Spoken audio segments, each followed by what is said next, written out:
Welcome to Mary's Eclectic Interests. I'm your host, Richard A. Claddy. Tonight, my special guest is Mark LeMaster. Mark, welcome to Northwest Community TV. Hey, thanks so much for having me. Now, Mark, I understand you've written 2 books about raising your 2 children. Yes. You have a younger son and an older daughter? Correct, you're right. Okay, could you tell us a little bit about Yeah, them? I'd love to tell you about them. So my daughter is 14, she'll be 15 this summer, and my son is 12, he'll be 13 this summer, and they're both a little bit, they're almost opposites. Okay. And it's so fun to raise kids in a different, that are completely different, because it just makes it much more interesting for being a dad and for being a parent. Right, okay, I believe the first book you wrote was about your son, right? That's right. Okay, what inspired you to write this book, Friday Night Lights for Fathers and Sons? Yeah, I love that question, because the only reason I wrote that book was because I felt, for me as a dad, I wasn't being the dad that I wanted to be, the dad that I dreamed I would be. And I found myself really trying to climb the corporate ladder, if you will. I was so focused on my career and getting my master's degree and doing those different things that I really kind of put my family aside. Were you working like 80 hours a week? Or? I was probably working around 60 hours a week. Sure. And so, yeah, you start doing all these different things, and I couldn't really focus on them. And then all of a sudden, when my son turned 8, right around his 8th birthday, I just said, I have to do something different. I need to really get to know my son. I want him to know who I am, but I also really want to know what's going on in his mind and what he's thinking about, what he fears, what he enjoys, what he's passionate about. And I wasn't doing that with him. So that's really was the impetus for writing the book. Okay, but the daughter came first, but the daughter comes second. Yeah, so a lot of people have asked that question, so I love that question. It's because I really, when I think about that question, and I try to answer, I think it's because I grew up with 2 sisters. Really? So I was a middle child of 2 sisters, an older sister and a younger sister, and it was really cool because, I thought I got to know really a lot about girls. There was 2 guys in the house and 3 women. Mm-hmm. And so I didn't have a brother. And so I think I was able to relate better with my daughter when I was raising her than I was with my son, because I had friends, but I didn't have somebody that was at the house all the time. Sure. And so that is where I think that came from, is that I wrote about my son first and not my daughter. So when did that book come out? That came out in late 2015. Okay, now this one is just coming out, Friday Night Lights for Fathers and Daughters. Now this one is just about ready to be released, I understand. Yeah, this one actually released on May 23rd.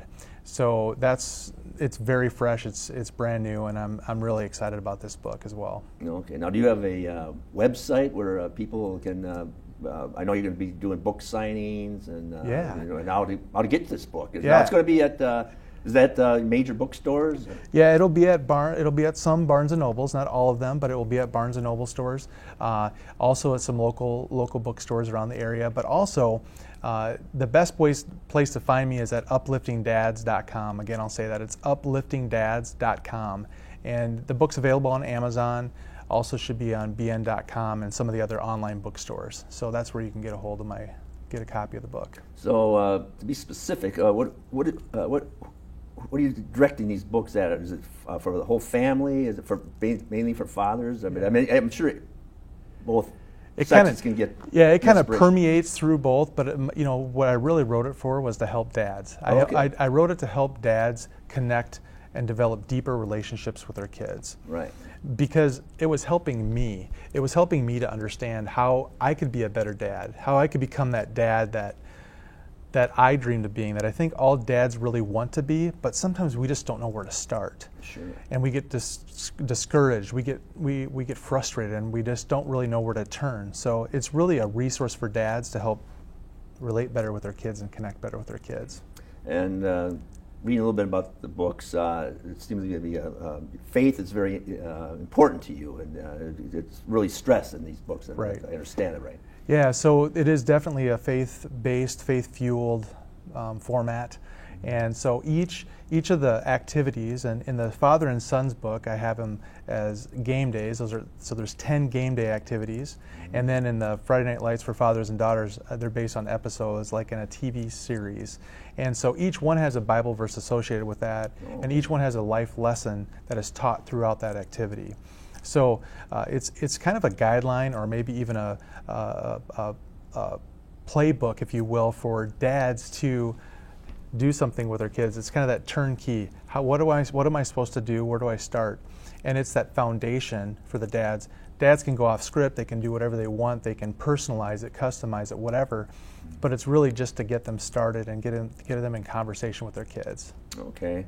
And in this world we live in now, this digital world, this social media, I know you have some opinions on when dating should start, and how they should handle social media. I think that's very important too. Yeah, there's books that are just written completely on the whole social media topic, and this is just one section of it. But what I did when I researched for this book was that I found that one of the biggest things that dads do struggle with in parenting their child is, when should we get the cell phone? When should we get our kids a cell phone? There's different theories across the board on that, but one of the things that's really interesting is a topic called sexting.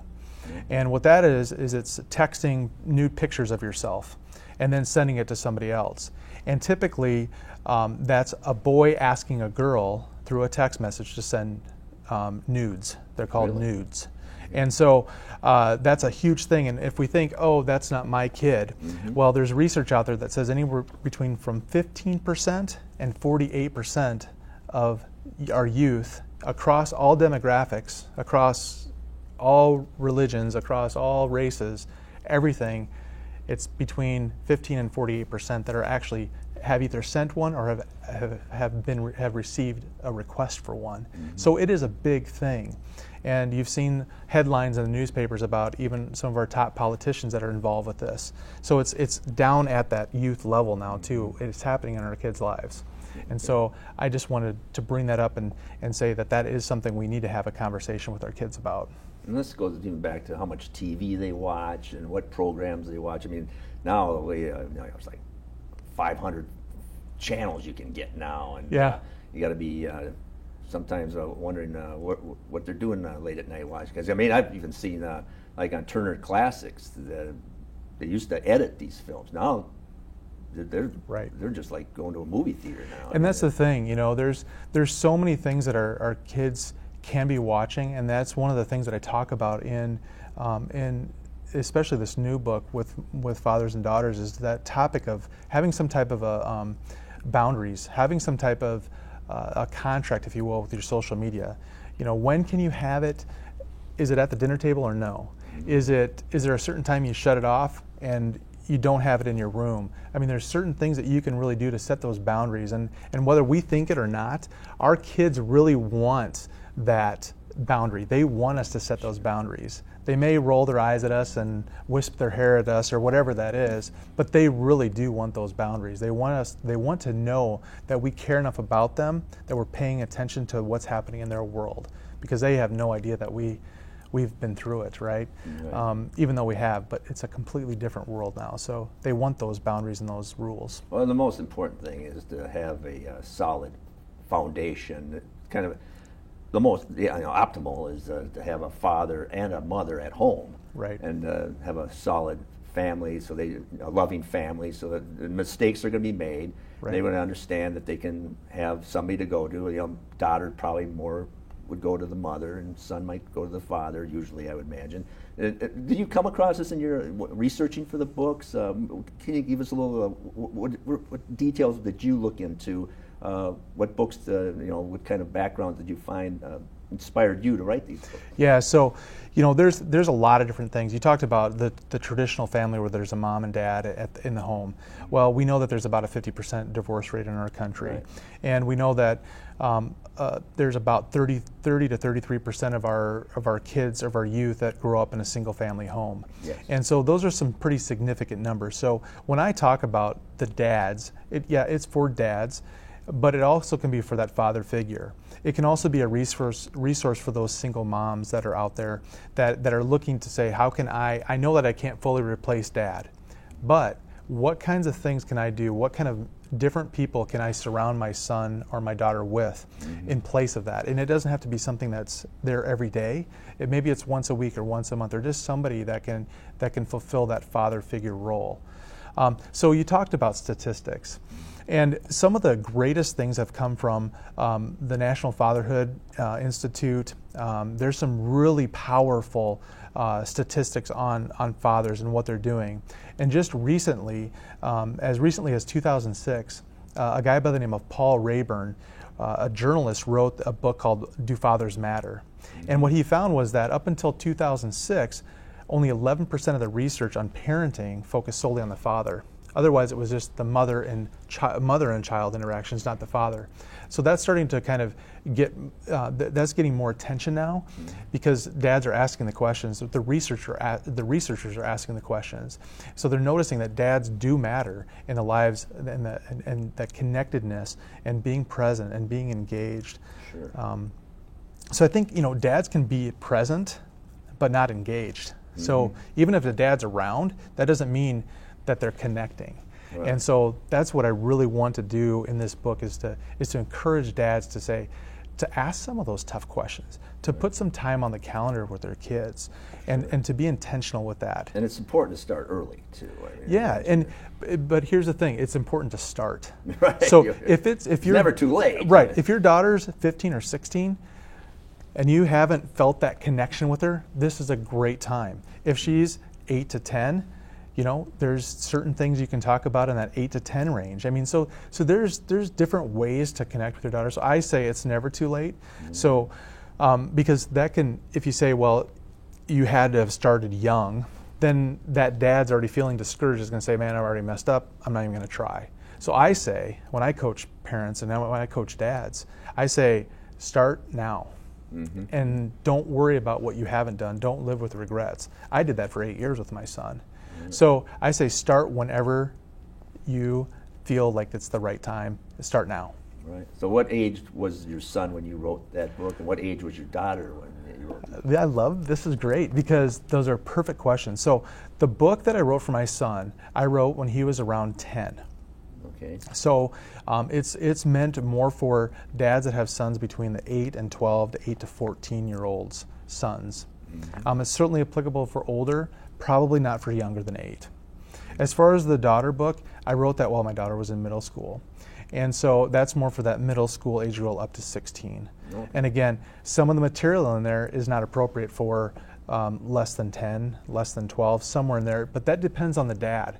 Where the dad knows their daughter's best, right? So what age is it appropriate to have these conversations, and the dad knows best. So I leave that to the dads to decide.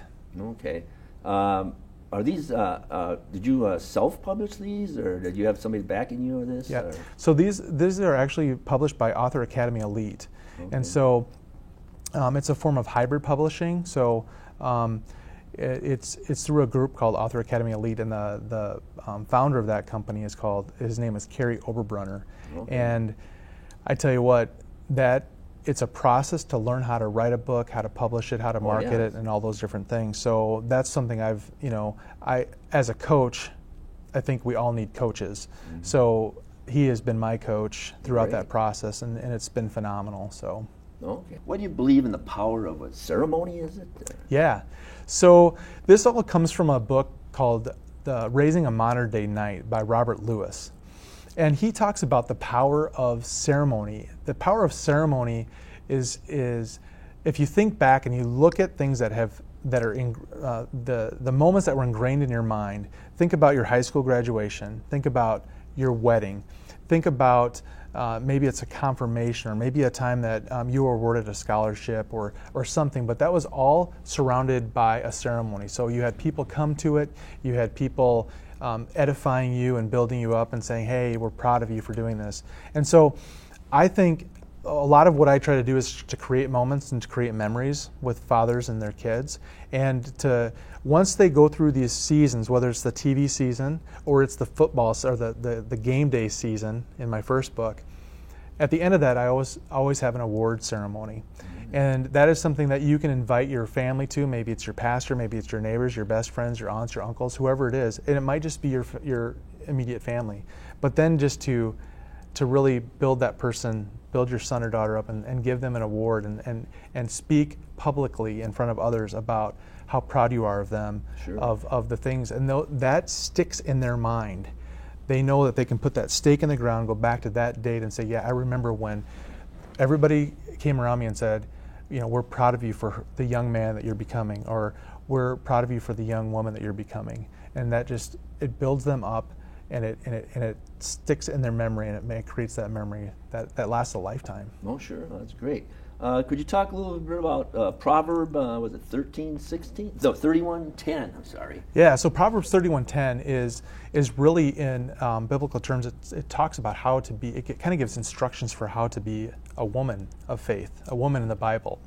And there's been a lot of controversy around that, because it's like this perfect woman that owns a business, takes care of the kids, manages the finances, all these different things, and it's almost that a woman could never live up to that. It's very comparable to Jesus Christ for men. Jesus never sinned. But how can we become that person? We can't, because we're not perfect. So when I was reading through and doing research for this, something came about, and it was the Jewish Orthodox Bible.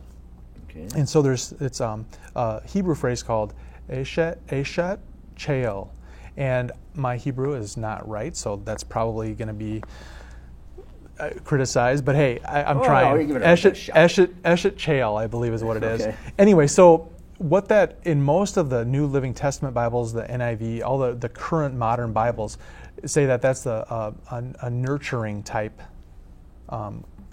translation. So it's a nurturing. The mother, the woman, is a nurturing person. Well, the Jewish Orthodox Bible takes it one step further, and it says that that the woman is a woman of valor. It gives her that warrior-like definition, and so it completely changes what Proverbs 31 was translated. It has been translated over the last at least 100 years, or a couple hundred years. So if you look at the Jewish Orthodox Bible, it really says a biblical woman is both a nurturer and a warrior, not just the nurturer part. Okay. And that gives a whole extra thing to embolden our young women in our lives, our daughters, to say, hey, you can be the nurturer, but you can also be this warrior. And moms are warriors. Women are warriors. They do some really tough things. They absolutely deserve that definition. And so I want my daughter to know that she should strive to be that nurturer and warrior at the same time. Okay, well, I understand faith's very important, but how about if one of our viewers, or some of our viewers out there, I'm sure, are atheists or agnostics? Is there something in these books for them too? Or, I mean, is it for people from all walks of life? So here's the thing. What I do, and if you look at the covers of both the books, my hope and my prayer is that somebody would pick this up because they really want to get to know their daughter or their son better. And the cover is subtle. There's very little in there that shows that it's Christian or that it's faith-based. There is a cross in each one of them, just so that it's there, so people that are of faith see that. But again, this book is open to all. And my hope is that if they read this and they start reading some of the scripture and the Bible verses, and they start seeing some of the things that maybe that will help lead them to Christ at some point. Maybe not just after they read the book, but maybe that plants some seeds in their minds and says, hey, maybe this is where the decision that I need to make for myself and for my kids. Okay. Well, let's talk a little bit. Who is Mark LeMaster? Are you from this area? Or, Yeah, so born and raised in Iowa, and currently live in Rochester, Minnesota, where we've been for just about 20 years. Okay. And so background is I'm a registered nurse, and I worked in kind of the adrenaline type areas, kind of adrenaline junkie at work, not in my home life. Worked in the emergency department, worked in surgery, surgical services, and also as a flight nurse. Oh. And so I've done a lot of different things, served a lot of people in a lot of different, those kind of tragic or those moments in their life that they're very vulnerable. And I've been proud to serve in those areas, and it's been a blessing to do that. But now I work as a nurse, and I work, really it's a clinic job, so I work in a clinic setting, and so I'm not out in the helicopter or the fixed wing, but I'm mostly talking to people on the phone. And I believe you say you've been married for what, almost 30 years? 20 years. 20, so, excuse no, me. so this is really cool. So the book came out on May 23rd, and that was actually our 20th anniversary. I'm looking You're at my looking 30. at your 30th. Hey, let's not get these confused because we could get in some trouble here, right? No, so yeah, so it's been 20 years. So that's why I chose that date for the book to release as a tribute to my bride, who's blessed our family with 2 amazing kids. So that was part of your inspiration to write these books. Did you find like there's a void there where you were kind of maybe looking at a bookstore, maybe looking for help in your own life, and you said there's nothing there for. So when I was looking, there's, people will say there's countless parenting books, and I would agree. There's a lot out there, but there's not the things that always matched up with the values that I have and that I want to provide with my family with. And so I believe that dads really connect with their kids when we're doing something together, that shoulder to shoulder. It's not just having this conversation. It's doing something, teaching a lesson, helping the memory stick, and creating those memories, but it's really by doing something. So I didn't know where to start, so I thought if it's probably not just me that didn't know where to start. So I wanted to give kind of a handbook or a guidebook, and that's really where the genesis of that idea came from, was to give dads something to start with. Sure. And once dads start, they can go and do whatever they want to, but once they start, they say, oh, I just need to start doing something, start putting that on the calendar, start talking with them, asking them questions, and then let things happen from there. Do you have any plans for a follow-up book here? You got other ideas you're working on at this time? Yeah, so I'm actually writing a book right now that it's going to be called Uplifting Dads. That's the working title right now. Mm-hmm. And what I'm really hoping that turns into is a small group study for dads at churches. Mm-hmm. And it'll just be, I'm excited about it. I don't have all the details on it yet, but I've already started writing it. Oh, so great, it's fun to continue to get a project done and then to continue on to the next one. So I'm always kind of looking forward to that. So thanks for asking. Well, maybe in a year or two we'll have you back. Awesome. That'd be great. We're getting close to the end here. Is there some special things that we haven't covered that you would really like to stress? Maybe something like when you're writing these books, anything that really sticks out in your mind that really, whoa, I didn't realize that. That's something I really would think I got to get the word out to some people about. Yeah, I think the most important thing that I could tell dads that are feeling maybe discouraged, maybe they've been absent for a long time, maybe they're a divorced dad that has limited contact with their kids because of a divorce settlement. I would just tell you that your kids want you around. Your kids crave your attention. And there's so many things, so many positive benefits that will come of that you can't even imagine. And so just start. It doesn't have to be perfect. It might be messy the first couple times. It might be awkward.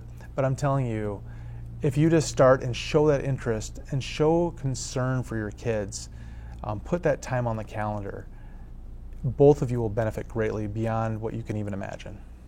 And I think you get into more details like how to make friends, how to choose friends. Is that correct? Or? Yeah, so one of the things that, there's a quote by Jim Rohn that says, you are the sum of the 5 people you spend the most time with. And that is so true. I believe that is true because the people you hang out with, your kind of inner circle, really guide you. So if you're in a group of people that aren't active, then you're probably not going to be active. Mm-hmm. If you hang out with 5 people that all you do is watch Netflix all day, that's what you're going to talk about. That's your shared kind of thing that you do together. And so the premise in both of these books is to really think about who you want to choose as friends, because there's so many things that kind of rub off from your friends onto you. And so if you choose friends that are high achieving, the friends that believe in God, that are faithful, that are maybe in the certain things that you really like, you're going to follow them and do the things that they do. And so I encourage my kids and dads to encourage their kids in the book to really think about not just that short term, but what is that long term relationship with a friend? Because we are going to turn out to be like the people that we're around, our inner circle, if you will. Well, what people were you around when you were growing up? When I was growing up, you were, I understand, very much into athletics. Yeah, I was into athletics, but I wasn't very good. So I always made the team, but I never started. I wasn't that. I wasn't the athlete that. But there's always ways to help the team. Yeah, I was the guy that knew the plays, and I was always the practice squad guy or whatever. But yeah, I think I think my parents helped me recognize that at an early age that, the kinds of people that you're around, it really makes a big difference. And, both of my friends have, my best friends from high school, we're still in contact, right. Even though we're separated geographically. One lives in California, one lives in the Chicago area. So we're spread out, but we still get together and we still connect. It's not as maybe often as we want, but they're just good people.